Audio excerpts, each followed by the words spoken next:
Assalamualaikum warahmatullahi wabarakatuh. Perkenalkan, nama saya Tumisi Septiani, saya mahasiswi TPHP 2020. Dalam video ini, saya akan mereview sebuah jurnal untuk memenuhi salah satu tugas dari mata kuliah evaluasi gizi dalam pengolahan pangan.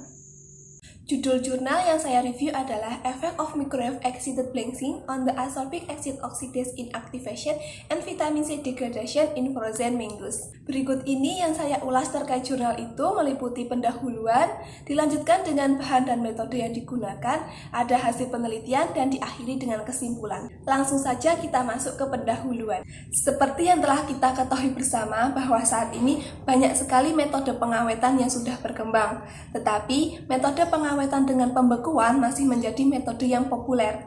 Hal ini disebabkan metode ini memberikan kesegaran pada makanan setelah proses penyimpanannya. Selanjutnya, sebelum proses pembekuan dilakukan, produk pangan segar harus diblensi terlebih dahulu yang merupakan pretreatment termal ringan. Hal ini bertujuan untuk menonaktifkan enzim perusak, mengurangi jumlah mikrobia, dan mengeluarkan udara dari pori-pori yang mampu mempengaruhi karakteristik nilai gizi setelah proses penyimpanannya. Secara tradisional, blenching dilakukan dengan dua cara, yaitu dengan air dan uap air panas. Kedua teknik ini mampu menginaktivasi enzimatik, tetapi terdapat kelemahan terkait dengan degradasi nilai gizi, seperti kehilangan vitamin C, kebutuhan nutrisi, dan pembuangan limbah. Kehilangan nutrisi selama proses blenching ini erat kaitannya dengan teknologi yang digunakan dan proses perpindahan panas serta masanya. Oleh karena itu, baru-baru ini beberapa teknologi alternatif baru telah ditemukan seperti tekanan tinggi, infrared, ultrasound, dan microwave yang digunakan untuk blenching buah dan sayuran. Selanjutnya, perbedaan antara blenching air dan blenching microwave. Selama proses blenching air, matriks makanan akan berinteraksi langsung dengan media blenching dan sifat fisiokimia matriks seperti porositas, kelarutan nutrisi, dan komposisi densitas yang mampu mempengaruhi produk akhir. Sedangkan pada blenching microwave ini disebut juga blenching kering, karena air tidak digunakan untuk meningkatkan suhu produk dan menonaktifkan enzimatik. Selain itu, microwave juga menyediakan proses pemanasan yang cukup cepat, tetapi tidak homogen, sehingga terjadi ketidakseragaman inaktivasi enzimatik. Selanjutnya ada fokus penelitian dan tujuan penelitian. Penelitian ini berfokus pada mangga dan retensi vitamin C setelah blenching dan penyimpanan beku, sebab belum ada literatur yang memberikan pemahaman yang cukup mendasar antara blenching air dan microwave terkait dengan nilai gizi dari produk beku. Sementara itu, tujuan dari penelitian ini adalah menjelaskan perbedaan antara blenching air dan microwave pada mangga sebelum dan selama penyimpanan dalam hal kehilangan vitamin C. Selanjutnya, kita masuk ke bahan dan metode yang digunakan. Kimia dan reagen yang digunakan pada penelitian ini meliputi standar of L-ascorbic acid dan L-dehydroascorbic acid, ada trisphosphine hidroklorid dan metaphosphoric acid, ada sodium fosfat monobasic monohidrat dan sodium fosfat dibasic anhidrous, dan yang terakhir ada water gradient HPLC grade. Selanjutnya, persiapan sampel. Yang pertama, buah mangga matang sedang disiapkan. Pada penelitian ini, jenis mangga yang digunakan adalah Mangifera indica Ken yang berasal dari Senegal, di mana buah mangga ini dipetik pada area yang sama dan di hari yang sama pula, lalu dibeli di supermarket lokal di hari pertama pendistribusiannya. Selanjutnya, buah mangga selama proses transportasi dan penyimpanan berada di suhu 4 derajat Celcius. Hal ini untuk menghindari fluktuasi suhu. Selanjutnya, buah mangga dipotong dalam bentuk silinder dengan diameter 25 mm dan tinggi 17 mm, di mana masing-masing sampel ini memiliki berat massa sekitar 9,48 gram. Selanjutnya, selama blenching microwave, setiap sampel dipasang ke dalam rongga silinder, sedangkan ekstremitas serat optik dipusatkan di pusat silinder. Selanjutnya, serat probe optik dimasukkan ke panjang yang telah ditentukan untuk menemukan ujung di tempat pengukuran suhu yang tepat untuk setiap sampelnya. Selanjutnya, vakum diterapkan dengan baik selama pengemasan untuk menghindari kemungkinan pencucian dan diranggap 3, sehingga memudahkan saat percobaan, baik itu secara konvensional menggunakan air maupun microwave. Selanjutnya, disiapkan juga sampel identik untuk merekam suhu selama semua kondisi blenching diselidiki. Lalu, semua kondisi blenching telah didinginkan dan disimpan pada 80 derajat Celcius sebelum dianalisis lebih lanjut. Selanjutnya, prosedur blanching dan inaktivasi enzim. Pada penelitian ini, blanching yang digunakan yaitu blanching air secara konvensional dan blanching microwave. Yang pertama, blanching air secara konvensional. Sebelum proses blanching dilakukan, penanas air dipanaskan terlebih dahulu pada suhu 80, 90, dan 95 derajat Celcius dan sampel direndam dalam air selama interval waktu yang berbeda-beda. Selanjutnya, sampel mangga direbus dalam water bath yang berisi air 10 liter. Hal ini untuk kebutuhan inaktivasi asam askorbat dan studi kinetik degradasi vitamin C. Pada blanching air ini, sampel yang digunakan meliputi sampel yang dikemas dan sampel yang tidak dikemas. Selanjutnya, blanching microwave. Berbeda dengan blanching air, pada blanching microwave ini menggunakan prototipe eksperimental yang dirancang khusus untuk penelitian ini, di mana prototipe ini terdiri dari rongga treatment yang terhubung melalui kabel koaksial ke generator solid state yang didukung oleh generator pulsa otomatis yang memancarkan radiasi gelombang mikro secara konstan maupun berdenyut. Sama dengan blanching air, pada blanching microwave ini juga menggunakan sampel yang meliputi sampel yang dikemas dan sampel yang tidak dikemas. Masih di prosedur blanching dan inaktivasi enzim. Pada penelitian ini dilakukan dua perlakuan yang berbeda, yaitu ada high temperature short time atau HTST dan ada low temperature long time atau LTLT.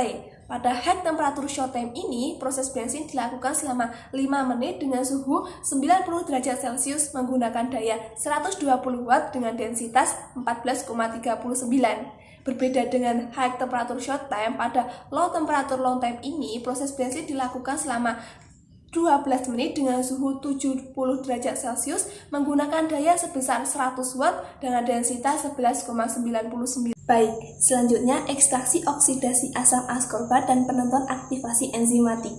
Diawali dengan jaringan mangga sebesar 3 gram ini dicampurkan dalam larutan 6 ml buffer fosfat yang terdiri dari 0,1 molar dengan pH 5,6 dan 0,5 mm EDTA, lalu dihomogenkan selama 30 detik.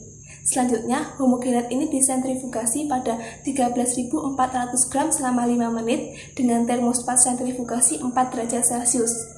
Lalu, aktivasi AAO ini ditentukan oleh ekstraksi enzim supernatan, di mana aktivasi AAO ini juga ditentukan oleh spektrofotometer dengan mengukur penurunan absorbasi pada 265 nanometer dengan suhu lingkungan dalam campuran uji reaksi selama 5 menit. Campuran uji reaksi ini terdiri dari 2,85 buffer fosfat yang terdiri dari 0,1 molar dengan pH 5,6 dan 0,5 mm EDTA, lalu ada 100 liter substrat dan 50 liter enzim ekstrak. Selanjutnya, ekstraksi dan kuantifikasi L-ascorbic acid dan L-dehydroascorbic. Yang pertama, kandungan asam L-ascorbat atau LAA. Jaringan mangga sebesar 3 gram ini diaduk secara mekanis dengan 9 ml larutan 4,5% berat per volume asam metafosforat dalam penanganan air selama 15 menit. Selanjutnya, ekstraksi yang dihasilkan ini difilter vakum dan aliquot yang dihasilkan ini difilter dengan ukuran 0,45 ml sebelum disuntikan ke kromatografi. Selanjutnya, kandungan L-ascorbat ini dinyatakan sebagai miligram per 1 gram berat kering jaringan mangga. Yang kedua, kandungan L-dehydroascorbic, yaitu dengan modifikasi 100 liter ekstraksi LAA yang mengalami reduksi dengan penambahan 50 liter 2-trisfosfin. Lalu setelah mengalami pencampuran vortex, si sampel ini tetap mendapatkan pelindungan dari cahaya dengan suhu 35 derajat Celcius selama 10 menit sebelum disaring melalui filter millipore 0,45 ml sebelum juga disuntikan ke kromatografi kolom. Selanjutnya, kandungan L-dehydroascorbic ini juga dinyatakan sebagai miligram per 1 gram berat kering jaringan mangga. Selanjutnya ada penyimpanan beku. Mangga yang akan di-blanching ini diinkubator terlebih dahulu pada suhu 18,63 derajat Celcius selama 130 hari atau 4,3 bulan. Durasi waktu ini dipilih untuk menstimulasi buah atau sayur beku yang diharapkan mampu memasuki tahap retail.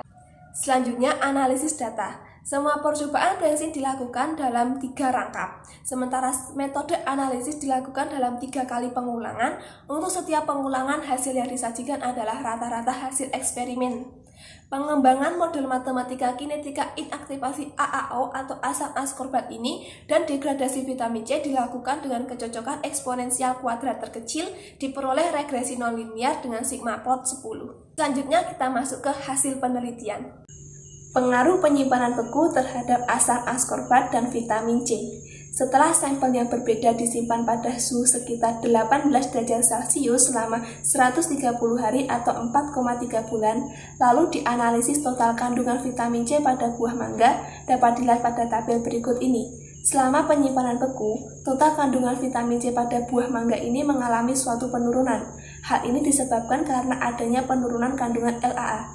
Dari tabel ini dapat kita lihat bersama bahwa meskipun kandungan LAA ini mengalami penurunan hampir 40% di semua kasus, baik itu di water blazing maupun di microwave blazing, tetapi kandungan DHA ini juga tidak menunjukkan suatu peningkatan selama penyimpanan beku. Hal ini dapat dikatakan bahwa produksi DHA melalui LAA primer oksidasi ini yang diikuti oleh hidrolisis irreversible DHA menjadi 2,3 diketoglutarat ini tidak aktif secara nutrisi selama penyimpanan beku. Selanjutnya, di jurnal ini juga dikatakan bahwa proses blazing, pembekuan dan penyimpanan beku ini menyebabkan degradasi hampir 10-100% tergantung dengan matriks sayurannya. Selanjutnya, penurunan vitamin C ini lebih tinggi dengan pembekuan dan penyimpanan beku daripada pretreatment blazing. Hal ini disebabkan karena pada jurnal ini dikatakan terdapat penelitian terbaru yang mengatakan penyimpanan beku ini menyebabkan degradasi hampir 30% dari asam askorbat selama 4 minggu penyimpanannya. Selanjutnya masih dipengaruhi penyimpanan beku terhadap asam askorbat dan vitamin C. Berikut ini inaktivasi asam askorbat. Pada blazing air, inaktivasi tertinggi itu terjadi pada perlakuan high temperature short time atau HTST dengan inaktivasi sebesar 65%, sedangkan inaktivasi terendah ini terjadi pada LTLT sebesar 16% pada penyimpanan beku. Sedangkan pada blazing microwave, inaktivasi yang dihasilkan sebesar 23% dan 33% untuk masing-masing HTST dan LTLT. Dari ini dapat disimpulkan bahwa kandungan AAO pada potongan buah mangga ini lebih rentan terkena denaturasi selama penyimpanan beku karena kehilangan aktivitasnya.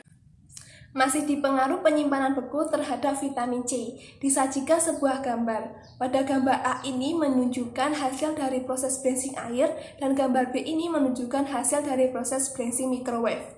Pada blazing air ini dapat dilihat bahwa si matriks makanan ini akan menyerap air dari media blazing sehingga produk akan mengalami peningkatan massa. Sedangkan pada blazing microwave ini akan terjadi kehilangan air karena air akan keluar dari produk sehingga terjadi penurunan massa produk. Baik, selanjutnya ada pengaruh pencucian dan efek termal terhadap vitamin C. Sebelumnya sudah dijelaskan bahwa pada penelitian ini dibuat dua sampel yang berbeda, ada sampel yang dikemas dan ada yang sampel yang tidak dikemas. Dan dilakukan juga dua perlakuan yang berbeda, ada high temperature short time atau HTST dan low temperature long time atau LTLT. Pada gambar 4A ini menunjukkan bahwa total kandungan padatan terlarut yang tersisa itu lebih tinggi di kedua suhu baik itu di HTST maupun LTLT. Tetapi terdapat perbedaan antara sampel yang dikemas dan sampel yang tidak dikemas. Hal ini dapat dikaitkan dengan adanya lapisan pelindung pada pengemasan yang mempengaruhi interaksi antara sampel dan media blazing.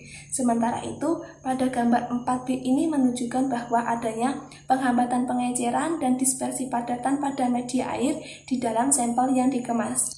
Selain itu, terjadi juga suatu peningkatan yang signifikan pada total kadar air dan total massa pada sampel yang tidak dikemas. Peningkatan ini terjadi karena adanya difusi dari media blazing ke sampel. Selanjutnya ada pengaruh pencucian dan efek termal pada vitamin C. Sebelumnya saya sudah mengatakan bahwa pada penelitian ini dilakukan dua perlakuan yang berbeda. Ada high temperature short time dan ada low temperature long time. Pada high temperature short time ini dihasilkan baik di sampel yang dikemas maupun sampel yang tidak dikemas ini, keduanya mengalami penurunan vitamin C. Berbeda pada high temperature short time, pada low temperature long time, sampel yang dikemas dan sampel yang tidak dikemas menunjukkan hasil yang berbeda. Pada sampel yang dikemas ini tidak terjadi penurunan vitamin C, sedangkan pada sampel yang tidak dikemas ini terjadi penurunan vitamin C. Dari data ini dapat kita simpulkan bahwa dengan perlakuan HTST, kehilangan vitamin C terkait dengan degradasi termal daripada kebocoran nutrisi dalam media brengsing. Sedangkan dengan perlakuan LTLT, kehilangan vitamin C terkait dengan fenomena transfer massa daripada degradasi suhu. Selanjutnya kita masuk ke kesimpulan. Dari penelitian ini dapat kita simpulkan bahwa yang pertama, brengsing microwave menyebabkan retensi total vitamin C lebih tinggi secara keseluruhan, baik di perlakuan high temperature short time maupun di perlakuan low temperature long time. Yang kedua, brengsing air pada percobaan low temperature long time atau LTLT, penurunan vitamin C terkait dengan fenomena perpindahan massa atau pencucian daripada degradasi suhu. Sedangkan pada perlakuan high temperature short time ini atau HTST, penurunan vitamin C terkait dengan degradasi suhu daripada pencucian nutrisi selama brengsing. Sedangkan ketiga, dalam penelitian ini menunjukkan bahwa degradasi vitamin C itu lebih besar dengan pembekuan dan penyimpanan beku daripada treatment brengsing. Sekian review jurnal dari saya. Apabila ada kesalahan mohon dimaafkan. Wassalamualaikum warahmatullahi wabarakatuh.